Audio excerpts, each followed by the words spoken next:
All right, everybody, here we are in Adobe Character Animator. What I've done to start off is just set up a new scene. Now, if you're not taking advantage of scenes in Adobe Character Animator, you really should be, especially if you're doing like an animated short and you're just going to have tons of them.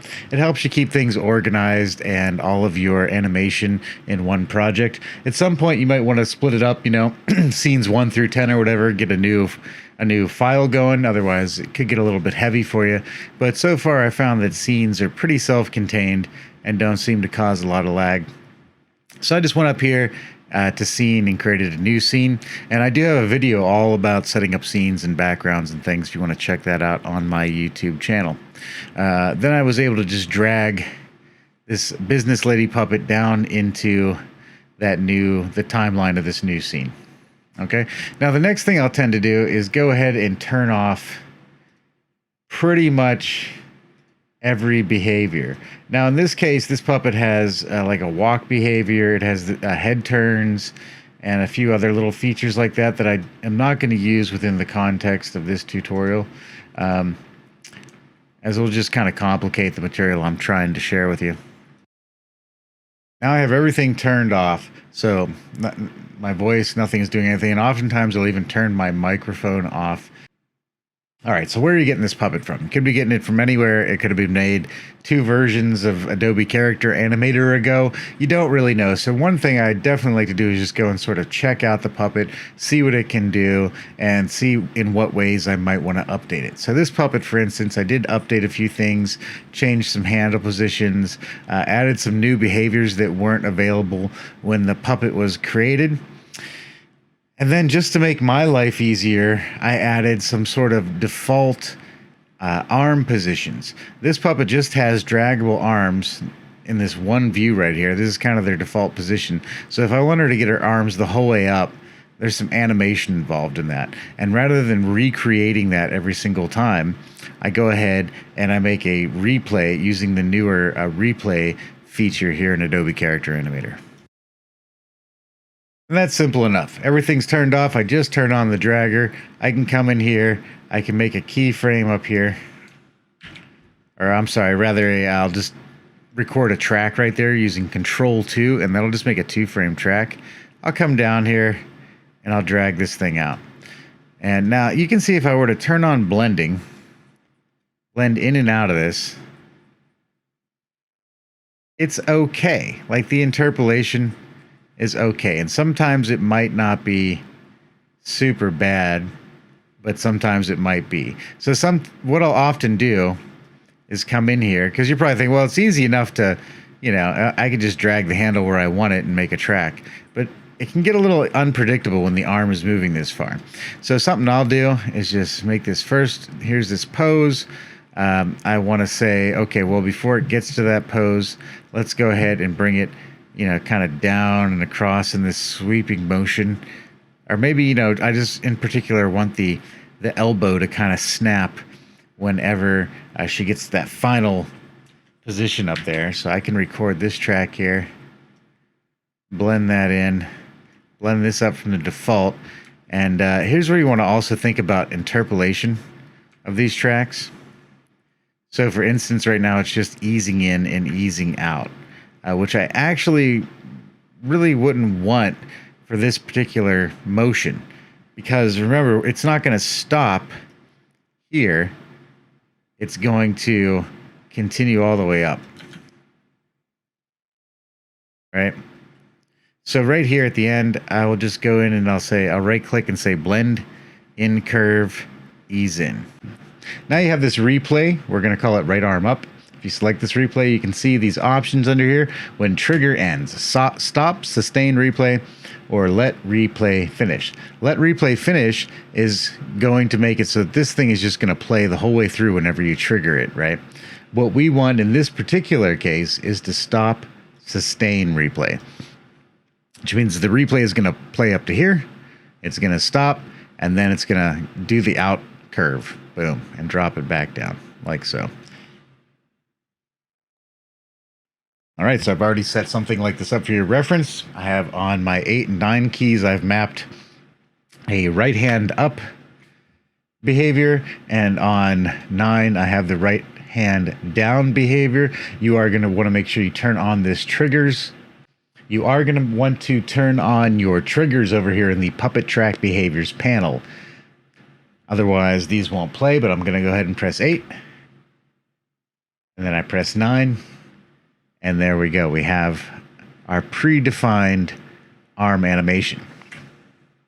Okay, great. That was long-winded. Now, what I've basically done is I prepped this puppet with all of these replays so that I'm not doing monotonous animations over and over again, and I can just get right into the meat of the thing. All right, I cleared out the timeline here. We're ready to go. First thing I'm going to need is some kind of dialogue. I need to know what the situation is here, right? How am I going to animate this unless I know what's going on? So we'll just record some dialogue here. Wow, I really love animating in Adobe Character Animator. First thing I want to do is clean up my lip sync. Now, this has been getting improved constantly, but I find I'm still doing a little bit of cleanup. And honestly, it really depends on the face rig I'm using as well. So this particular character just has one shape per phoneme, whereas some characters will have multiple shapes to give like smooth blending in and out of the phoneme.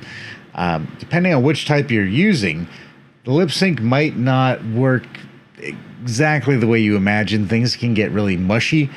So I'm always editing this, is the point. All right, so check it out. Just a few things I know about trying to edit lip sync. One is that you're just looking for the major shapes, right? So as I'm saying the word watermelon, let's get big here for a second. Let's do this. Watermelon. Wah. Wah.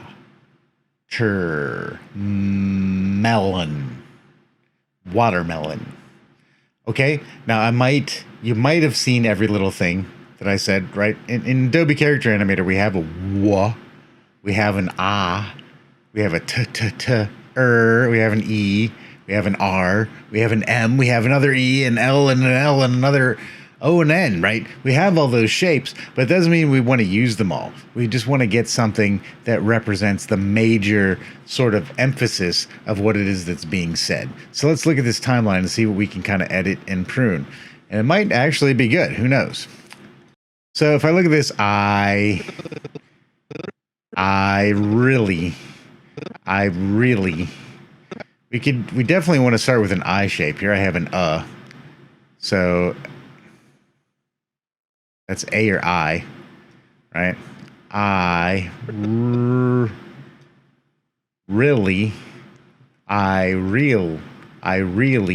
and we can almost even skip this E altogether, drag our L all the way back here. And that might be enough. I really like, you know? Now, the only thing is we need that split. So here I might actually put in an E since she's saying really. Because otherwise it's just going to default to the default mouth shape, which is a closed mouth. And I don't really want that. I really like... Yeah, that's not bad at all. I really like... I could probably hold that I a little bit longer. I really like...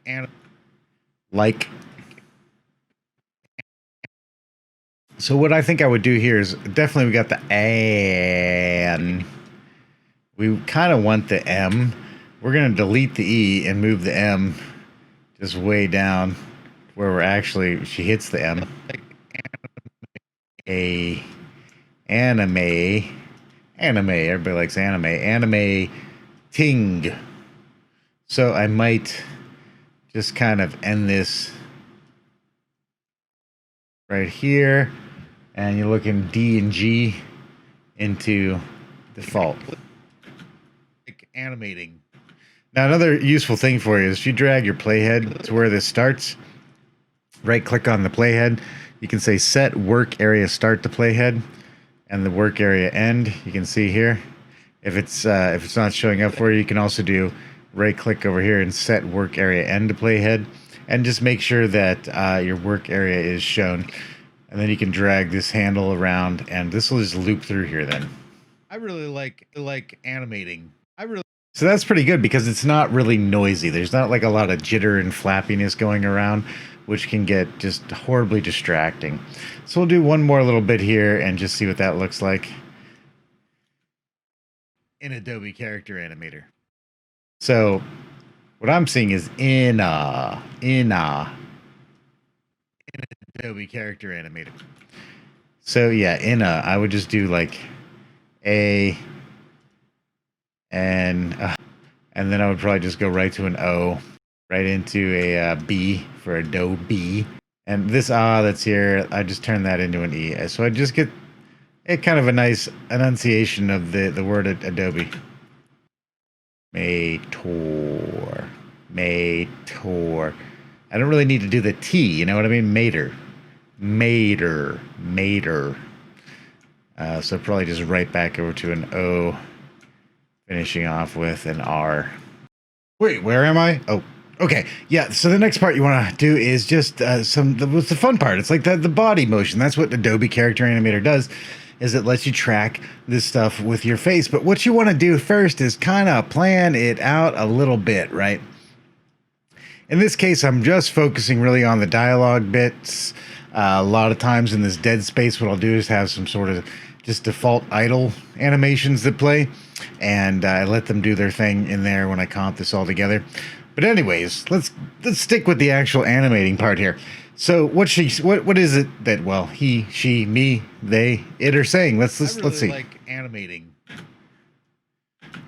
I really like animating. All right, so when I said that, I'm just kind of like, I really like animating. Like, I got a little sincere for a second. Maybe I leaned in to let you know. In Adobe Character Animator. In Adobe Character Animator. That is like, I really like animating in Adobe Character Animator. Now, I just want some motion here, and a lot of times you'll want to push it over the top a little bit because it's animation. And at this point, you can really just go off into a range of different styles, right? If you watch something DreamWorks, it seems like the bodies are going all over the place a lot. It's very snappy, quick animation. For something like this, like a businesswoman, if I were doing this for a presentation, I'd want there to be punctuation. I'd want there to be a good bit of movement on the screen, but I don't really want to take it.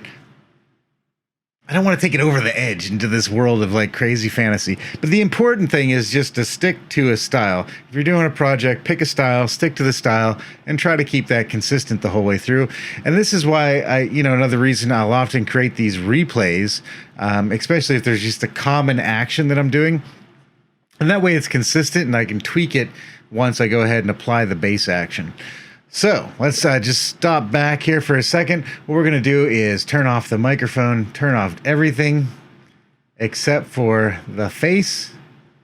And I might want to keep the eye gaze on here. Like I said, I'm not going to be using the head turner behavior in this particular animation. So here we go. I've got this all set up. It's often a good idea just to reset your camera. Make sure you have good lighting on your face. There you go. And so at this point, I'm just going to do that action that I defined earlier. I really like animating in Adobe Character Animator. Right? So let's check this. I really like animating in Adobe Character Animator. And something that happens to me a lot is the eye gaze just flies all over the place. Now, if this is the case for you, you could just not record eye gaze in this step. And something I'll often do is go to the eye gaze behavior. In this case, it's the one specific to the face. I'll turn off camera input, turn on keyboard input. So let me think about what my eyes are really going to do. I mean, they're looking at you, and maybe they, maybe they do something, like they dive off to the side or something. I don't really think I'm even going to do that in this case. I think for the most part, if I just leave this as it is, I really like animating in Adobe Character Animator. I really like animating in Adobe Character Animator. Now, the only thing I don't like about this is I'm not really seeing a lot of blinks, and I feel like the blink is just kind of turned down pretty heavily here. Something you can do is turn on auto blink, The only thing I would be careful with if you're going to be an auto blink person is that like blinks happen at specific times. When you're changing your line of, like your train of thought, you'll tend to blink when you're looking in a different direction. You'll tend to look there and blink to kind of reset your eyes. And those blinks mean a lot. So you don't just kind of want them firing off whenever. It is something to consider though, depending on your project. But in this case, I think I would really just prefer to be very pointed about it and hit them. So I'll delete that face or that face behavior track. And I'm going to try recording this one more time here. I really like animating in Adobe Character Animator. Right? So there's a lot of things to consider here. Like, what are your brows doing? And that all feels pretty good to me right there. And now, so I was talking about the system where I'm going to have idle animations that I just place in between here. So something I want to do, and what I would pretty much always do, is define kind of a default pose. So in this case, I like to think that this character here just sort of has one hand on her hip all the time. So I'm going to turn on my dragger. I'm going to go ahead and put that hand on the hip. I'm going to put this hand into a relaxed position right there. I'm going to hit Control 2 to make that 2-frame take for both of those handles. And this, I'm pretty much going to drag across my entire animation. Everything that I'm going to do in this scene pretty much is going to have this set here. And then I'm going to use the default sort of body pose as the thing that I always come back to. Okay, so here I've recorded the eye gaze and the face. I'm just going to grab both of these tracks. I'm going to blend in and out of them. So no matter what I do inside of this space where I'm doing my dialogue, when she comes out of it, she's going to return to that default pose. And she's going to start from that default pose. Okay? So now maybe I want to do something really with the hands. Let's see. I really like anime. So I want maybe this left hand to come out and just do like I really like animating in Adobe Character Animator. And then she puts the hand down, perhaps. I really like animating in Adobe Character Animator. Or maybe she puts the hand out when she says Adobe Character Animator. Okay, so I've already created replays for this. So I'm going to turn off my dragger. I'm going to just turn on my triggers. I'm going to come here. I'm going to hit record, and I'm going to be ready to hit my number 4 button, which is going to move the left hand up, and my number 5 is going to move it back down when she's done here. So hitting record. I really like animating in Adobe Character Animator. Right, there we go. That's going to lay down all these pre-recorded tracks that I made. I can go in here and look at the timing. I like animating in Adobe Character Animator. So maybe she wants to get there a couple frames sooner. In Adobe Character Animator. I really like. And now I put in this bit where the hand comes down. I'll just let it go ahead and play so we can see the whole thing. Animating in Adobe Character Animator. Whoop, and something goofy's happening there, huh? I might have made a bad replay, everybody. Animator. That's very possible. Let's see what's happening here. Yeah, it looks like this blending for some reason is off between these tracks here. And that can happen. A lot of times I'm just tweaking these things. Because remember, it's doing a hold, and then I was recording the bit that brings it back down, so that timing can just get off there. Animator. And there we go, so I fixed that up. And now when it's done, it'll blend back to that default pose. And you can edit any of the timing inside of these things now, if that's something you feel like you want to do. So maybe I want this to drop down a little bit faster for this particular animation, you know, back into that neutral pose. And now I've also got the hand coming up. So I want to use a new hand pose for that. And you can get to that however you like through your hotkeys. I also have the control panel here. A lot of times I'll just tear the control panel off to another monitor. Because what I want to see here is, okay, I want that hand pose to change during the transition, right? Maybe like right about there. So here I'm just going to make sure only triggers is turned on at this point. in my behavior panel. And I'm going to go ahead and activate this hand pose, hit Control 2. And if I go back to my timeline, there we go. I will see this pose has been formed here. And I want to end it as this hand starts to drop, maybe once it gets to here. And there we go. Let's look at the whole animation now. Mating in Adobe Character Animator. And we'll play that all the way back from the beginning. I really like animating in Adobe Character Animator. I'm sorry, just back up here one more time. Let's do it one more time. I really like animating in Adobe Character Animator.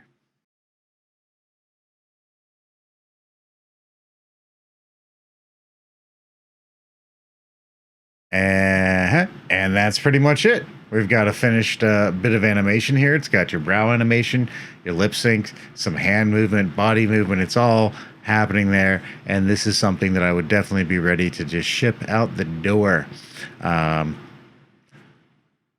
Gosh, gee, I really hope all that was useful for you. I hope it helps speed up your own workflow. I would just love to hear what it is you do. If you want to see me do this kind of work live, you can always stop by my Twitch channel. That is twitch.tv Griffin Moore, just like the YouTube name. Check out my other YouTube tutorials if you'd like to learn more. I'm trying to publish regular ones once a week, which is short tutorials about how to do different stuff in Adobe Character Animator. All right, thanks again so much for joining me, and we'll catch you next time.